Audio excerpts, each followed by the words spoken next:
सुप्रभातम। आज का प्रकरण है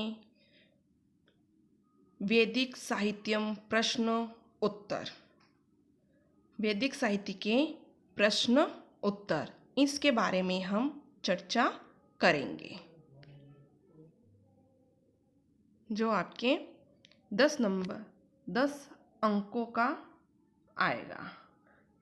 10 प्रश्न आएंगे और इन 10 प्रश्नों में से हर एक प्रश्न एक नंबर का होगा। तो टोटल 10 प्रश्न 10 अंकों के होंगे, जो वेरी इम्पोर्टेंट है।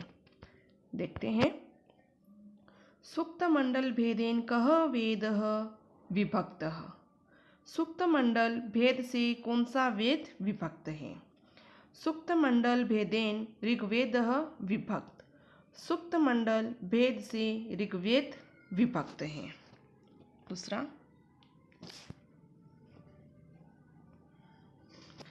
वैदिक साहित्ये कति युगानि मन्यते। नामानि लिखत। वैदिक साहित्य में कितने युग माने जाते हैं? नाम लिखिए। उत्तर लिखना है। वैदिक साहित्ये चत्वारि युगानि मन्यते, यानी वैदिक साहित्य में 4 युग माने जाते हैं। तेसाम नामानि सन्ति। तेसाम का अर्थ होता है उनके, ये सर्वनाम है ना। तो तेसाम नामानि सन्ति, उनके नाम हैं। छंदो युग्म यानी छंद युग, मंत्र युगम यानी मंत्र युग, ब्राह्मण युगम ब्राह्मण युग, सूत्र युगम और सूत्र युग। इस प्रकार से वैदिक साहित्य के 4 युग माने गए हैं। अगला प्रश्न आता है, त्रयाणाम वेदानाम ज्योतिषाम प्रणेता कः अस्ति। तीनों वेदों के ज्योतिष शास्त्रों का प्रणेता कौन है? तो तीनों वेदों के ज्योतिष शास्त्र के प्रणेता, त्रयाणाम वेदानाम ज्योतिषाम प्रणेता लब्धो मुनिः अस्ति। कौन होंगे? लब्धो मुनि, यानी लब्ध मुनि है, लगध नहीं है, लब्ध है। कौन से मुनि रहे हैं? लब्ध मुनि, यानी तीनों वेदों के ज्योतिष शास्त्रों का प्रणेता लब्ध मुनि है। अगला प्रश्न है, वेदस्य निर्मलम चक्षुः किं मतः। वेद का निर्मल नेत्र क्या माना गया है? उत्तर लिखना है। वेदस्य निर्मलम चक्षुः ज्योतिष शास्त्रम। चक्षु का अर्थ होता है नेत्र। वेद का निर्मल नेत्र किसे माना है? ज्योतिष शास्त्र को माना है। किसे माना है? ज्योतिष शास्त्र को निर्मल नेत्र माना है। किसमें? वेद में। अगला प्रश्न, आचार्य ज्योतिषम किम प्रयुक्तम। आर्च ज्योतिष किसे कहा गया है? आर्च ज्योतिष किसे कहा गया है? ऋग्वेदस्य ज्योतिषम आर्च ज्योतिषम प्रोक्तम। ऋग्वेद का ज्योतिष आर्च ज्योतिष कहलाया है। ऋग्वेद का ज्योतिषम आर्च ज्योतिषम प्रोक्तम, यानी ऋग्वेद का ज्योतिष आर्च ज्योतिष कहलाता है। अगला प्रश्न,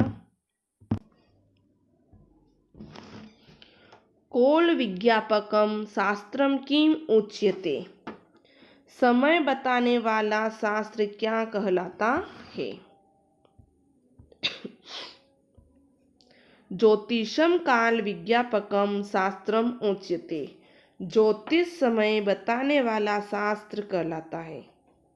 ज्योतिषम काल विज्ञापकम। काल विज्ञापकम का अर्थ होता है, काल का अर्थ होता है समय, विज्ञापकम का अर्थ होता है बताने वाला। तो ज्योतिष समय बताने वाला शास्त्र कहलाता है। अगला प्रश्न, छंदसाम प्रथम विवेचनम कुत्र प्राप्यते। छंदों का प्रथम विवेचन कहाँ मिलता है? तो छंदसाम छन्दसां प्रथम विवेचनं शौनक विरचिते ऋक् प्रातिशाख्यस्य चरमे भागे प्राप्यते। छंदों का प्रथम विवेचन शौनक रचित ऋक् प्रातिशाख्य के अंतिम भाग में प्राप्त होता है। कहाँ प्राप्त होता है? शौनक द्वारा रचित ऋक् का अर्थ होता है ऋग्वेद। ऋक् का अर्थ होता है ऋग्वेद, और ऋग्वेद में क्या होती हैं? ऋचाएं पढ़ी जाती। क्या पढ़ी जाती हैं? ऋचाएं। और ऋचाएं का मतलब होता है पद्य। क्या होता है? पद्य। पद्य को ही हम श्लोक कहते हैं। तो छंदों का और पद्य क्या होते हैं? छंदोबद्ध होते हैं। वेरी इंपॉर्टेंट प्रश्न है। प्रश्न पूछते हैं कि पद्य किम अस्ति, पद क्या है? तो पद किम अस्ति, पद्य छंदोबद्ध अस्ति। पद छंदबद्ध कहलाते हैं। तो छंदों का पहला विवेचन, प्रथम यानी पहला विवेचन शौनक द्वारा रचित ऋक् यानी ऋग्वेद प्रातिशाख्य के अंतिम भाग में प्राप्त होता है। अगला क्वेश्चन है, छंद शास्त्रस्य प्रथम ग्रंथस्य किं नाम कः च तस्य लेखकः। छंद शास्त्र के प्रथम ग्रंथ का क्या नाम है और इसका लेखक कौन है? तो छंद शास्त्र के प्रथम लेखक का नाम पिंगल नाम के आचार्येण विरचित पिंगल छंदः सूत्र नाम ग्रंथः छंदः शास्त्रस्य प्रथमः ग्रंथः अस्ति। यानी पिंगल नाम के आचार्य द्वारा रचा हुआ पिंगल छंद सूत्र नामक ग्रंथ छंद शास्त्र को प्रथम ग्रंथ है। यानी छंद शास्त्र का प्रथम ग्रंथ पिंगल द्वारा रचित पिंगल छंद सूत्र नाम से जाना जाता है। अगला प्रश्न है, व्याकरणस्य का अपेक्षा भवति। व्याकरण से क्या अपेक्षा की जाती है? तो व्याकरण से क्या अपेक्षा की जाती है? भाषायाः व्युत्पत्तादनाय शुद्धये वा व्याकरणस्य अपेक्षा भवति। यानी भाषा की उत्पत्ति करने के लिए अथवा शुद्धि के लिए व्याकरण की अपेक्षा होती है। यानी भाषा की उत्पत्ति करने के लिए, शुद्धि के लिए व्याकरण की अपेक्षा होती है। यानी व्याकरण पढ़ने के लिए भाषा की और शुद्धता की दोनों ही अत्यंत आवश्यक है। बिना शुद्धि के व्याकरण नहीं पढ़ी जाती है और बिना भाषा के भी व्याकरण पढ़ी नहीं जाती है। इसलिए व्याकरण से अपेक्षा भाषा और शुद्धि को अत्यधिक माना गया है। अगला प्रश्न है, केन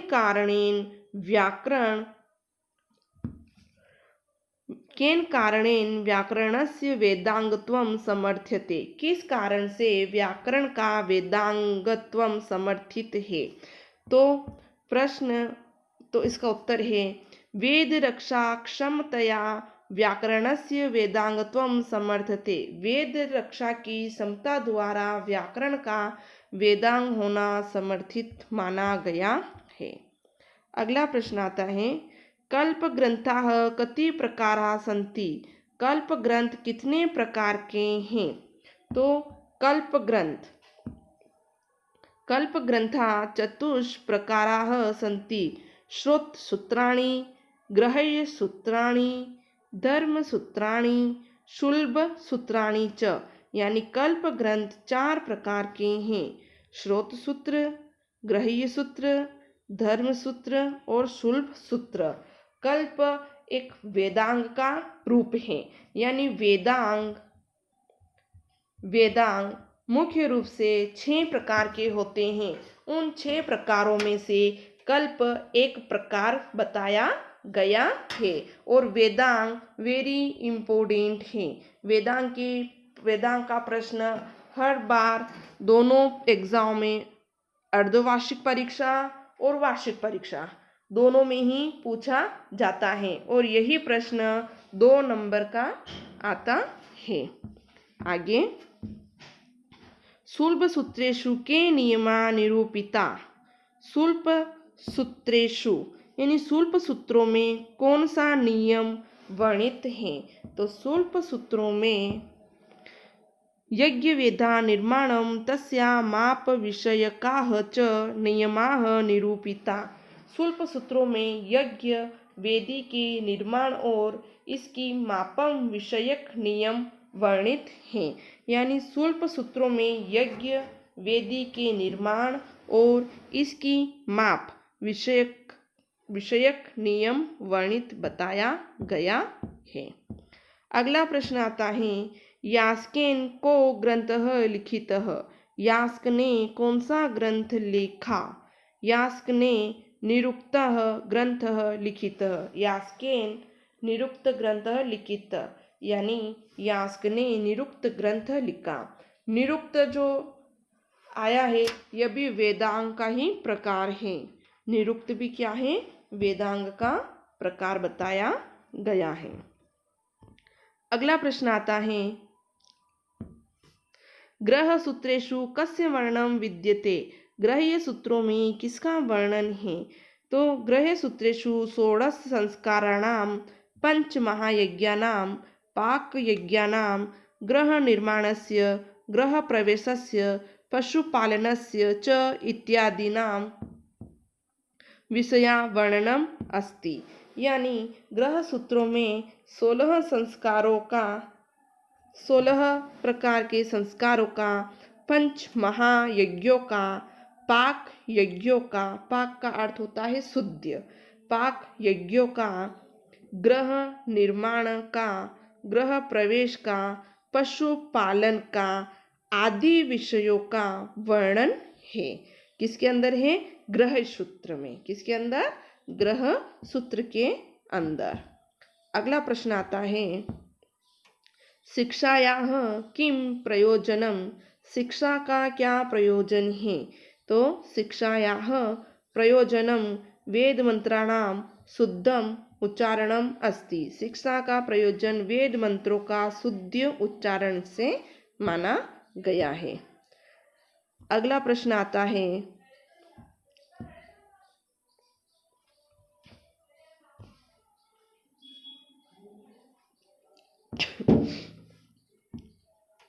के ग्रंथाः वैदिक साहित्यस्य पूरक संहिताः सन्ति।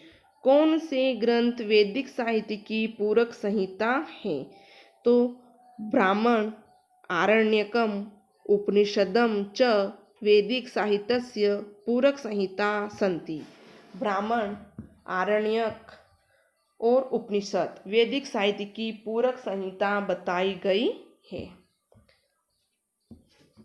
आरण्यकम इति के साहित्यम कथ्यते। आरण्यक किस साहित्य को कहा जाता है?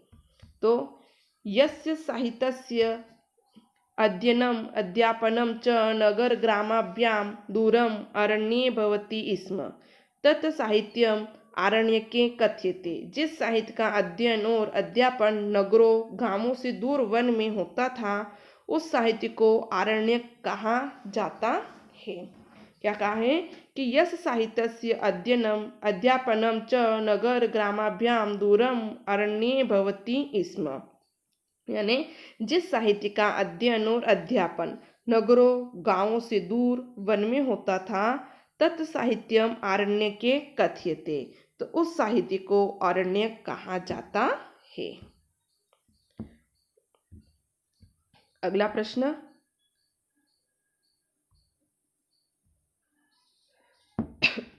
सामगानस्य आरंभ केन शब्देन भवति। सामगीन को आरंभ किस शब्द से होता है? तो सामगानस्य आरंभ ओम। सामगानस्य आरंभ ओम इति शब्देन भवति। सामगान का आरंभ ओम शब्द से होता है। किस से होता है? ओम शब्द से। और ओम शब्द का अर्थ होता है परमात्मा। किसके लिए होता है? परमात्मा के लिए होता है। अगला प्रश्न आता है, सामगानस्य प्राणा के सन्ति। सामगान के प्राण क्या है? तो सामगानस्य प्राणा स्वरा सन्ति। सामगान के प्राण कौन है? स्वर हैं। अगला प्रश्न, वेदस्य प्रसिद्धिः श्रुतिरूपेण अस्ति अस्य कारणं लिखत। यानी वेद की प्रसिद्धि श्रुति रूप में है, इसका कारण लिखो। तो इसका कारण क्या है?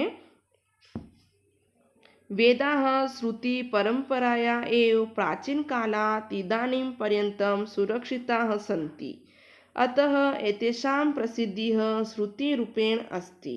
यानी वेद श्रुति परंपरा से ही प्राचीन काल से अब तक सुरक्षित हैं, अतः इनकी प्रसिद्धि श्रुति के रूप में बताई गई है। वेदांग कति संति, ये आगे जैसे कल्प और निरुक्त आया था वो इसी का ही भाग है। तो देखिए वेरी इंपॉर्टेंट प्रश्न है ये। वेदांगानी कति संति तेसां नामानि लिखत, यानी वेदांग कितने हैं उनके नाम लिखिए। तो वेदांगानी षडः संति, वेदांग 6 प्रकार के हैं। 6 प्रकार के नाम इस प्रकार है। पहला शिक्षा, दूसरा कल्पः, तीसरा निरुक्तम, चौथा व्याकरणम, पांचवा छंदः और छठा ज्योतिष। कौन कौन से हैं?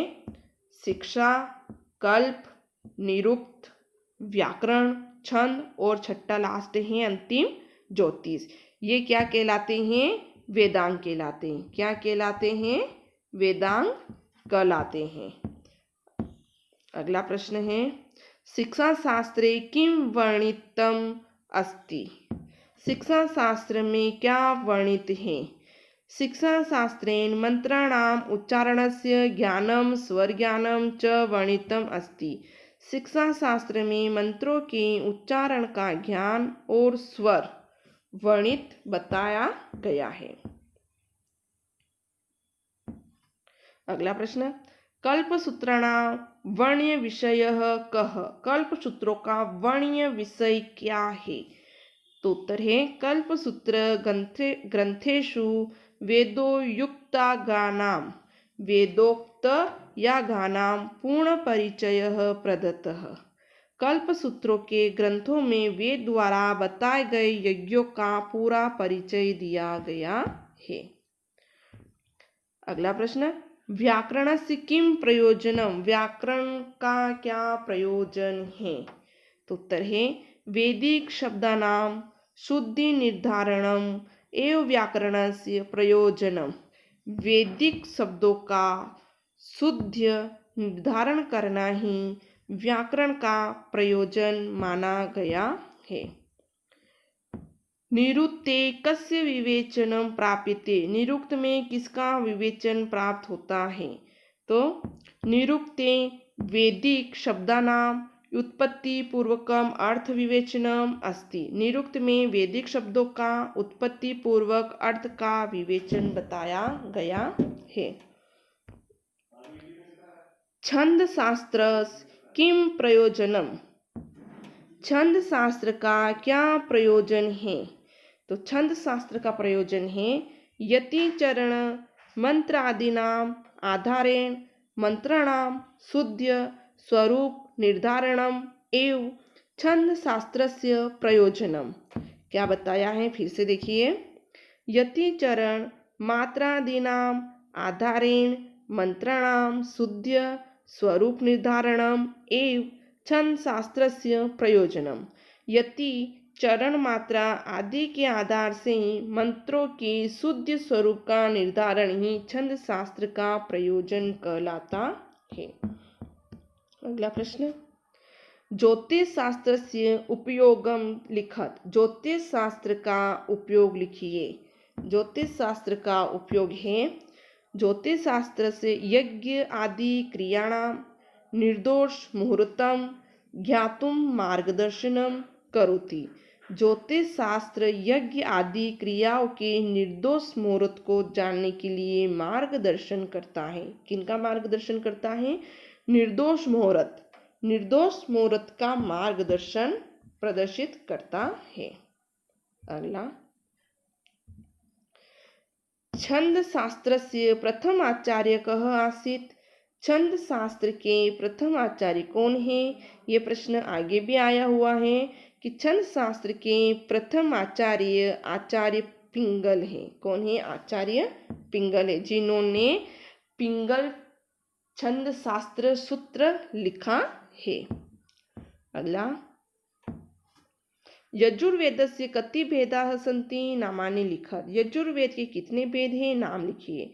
यजुर्वेदः द्विविधः, यानी यजुर्वेद के दो भेद हैं, शुक्ल यजुर्वेद और कृष्ण यजुर्वेद। कितने भेद हो गए हैं? दो, शुक्ल यजुर्वेद और कृष्ण यजुर्वेद। अगला प्रश्न, वेदानां समादरस्य किं कारणं। वेदों के आदर का क्या कारण है? धर्म मूलकतया वेदाः समादृताः। धर्म का मूल होने के कारण वेद आदरणीय है। क्या बताए हैं? धर्म मूलकतया वेदाः समादृता। धर्म का मूल होने के कारण वेद आदरणीय है। तो इस प्रकार से ये पूरे आपके 30 प्रश्न उत्तर थे। बाकी के जो प्रश्न उत्तर हैं वो किस प्रकार से आते हैं वो मैं आपको इसके अंतिम भाग में बता दूंगी। तो आप इन सभी प्रश्नों को अपनी कॉपी में लिखिएगा, उतारिएगा और इन्हें बहुत अच्छे से याद कीजिएगा, क्योंकि वेरी इंपॉर्टेंट प्रश्न हैं और ये परीक्षा में अवश्य रूप से आएंगे। हर एक प्रश्न 1 नंबर का है, जो टोटल 10 नंबर के क्वेश्चन आएंगे। धन्यवाद।